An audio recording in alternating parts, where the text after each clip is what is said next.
Banaspati adalah cerita hantu atau roh jahat berwujud seperti api dan berelemen utama api. Sosoknya bisa mengambil bentuk bola api atau pusaran api. Sosok dari hantu ini biasanya terbang rendah dari satu tempat ke tempat yang lain dan dikabarkan Banaspati akan membakar manusia yang mengusiknya. Cerita ini sering ditemukan di daerah Pulau Jawa dan Kalimantan. Banaspati dibagi menjadi 3 jenis, berdasarkan bagaimana mereka mencari mangsa. Awas, Banaspati. 1. Banaspati geni. Banaspati geni adalah banaspati yang bersenyawa dengan udara. Maka, udara adalah sumber kekuatan utamanya. Sumber utama kekuatan banaspati geni adalah rasa takut. Jadi, semakin besar rasa takut seseorang, semakin kuat pula kekuatannya. Jenis banaspati ini mengambil insan mangsanya melalui udara untuk membuatnya lebih kuat dan membara. 2. Banaspati tanah liat. Banaspati ini gemar bersembunyi di hutan. Dikabarkan, jenisnya senang memangsa korbannya dengan cara menghisap darahnya sampai habis. Korban yang diincar adalah orang-orang yang tidak menapakkan tubuhnya dengan tanah. Maka, cara paling aman untuk tidak dimangsa oleh banaspati tanah adalah dengan berdiri di atas tanah tanpa menggunakan alas kaki. 3. Banaspati air. Jenis banaspati air mengincar target di air. Caranya seolah-olah menenggelamkan korban di dalam air.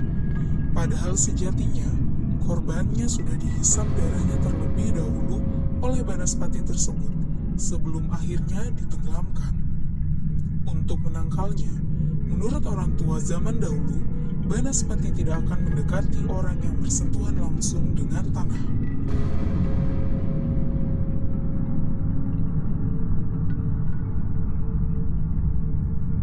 Banaspati juga konon disebut memiliki rupa layaknya bola api terbang atau manusia yang terbakar menyerupai sosok Ghost Rider dalam komik Marvel.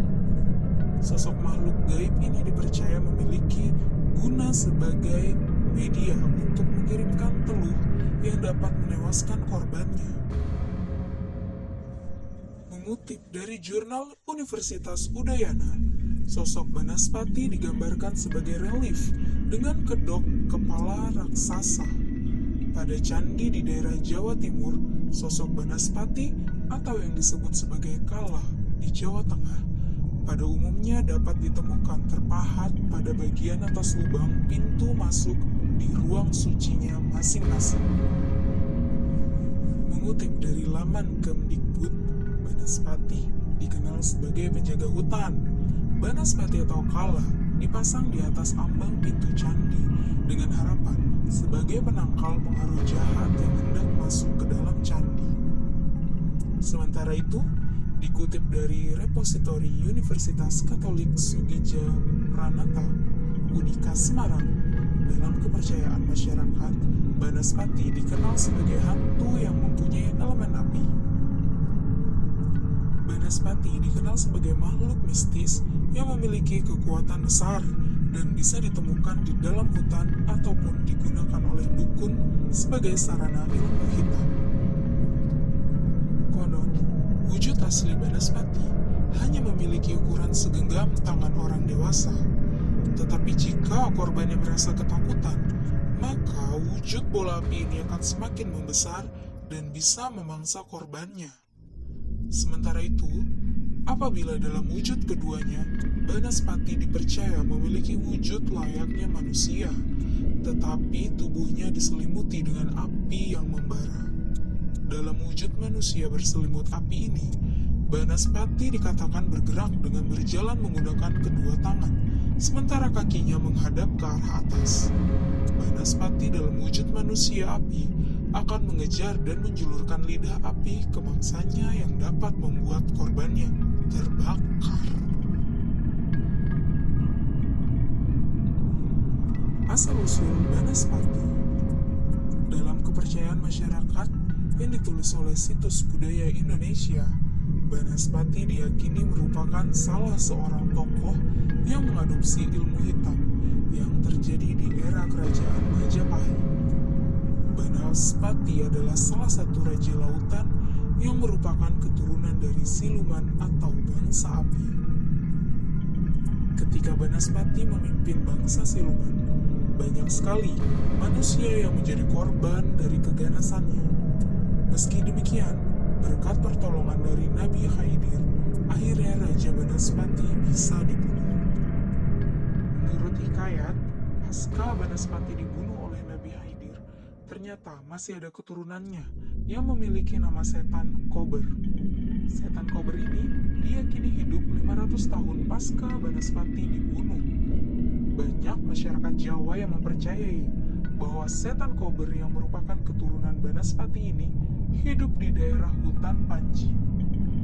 Masa kejayaan dari setan Kober tersebut berlangsung tepat pada era keemasan kerajaan Majapahit.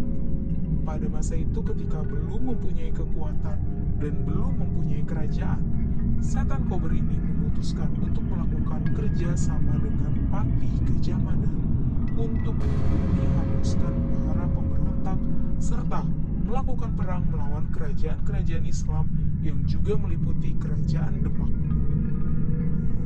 Setan Kober ini dikenal mempunyai sifat yang licik dan sangat sakti. Pada masa perang antara Majapahit dengan Demak Bintiri yang kala itu dipimpin oleh Raden Fatah, setan Kober ini kerap membuat kerajaan Islam mengalami kekalahan.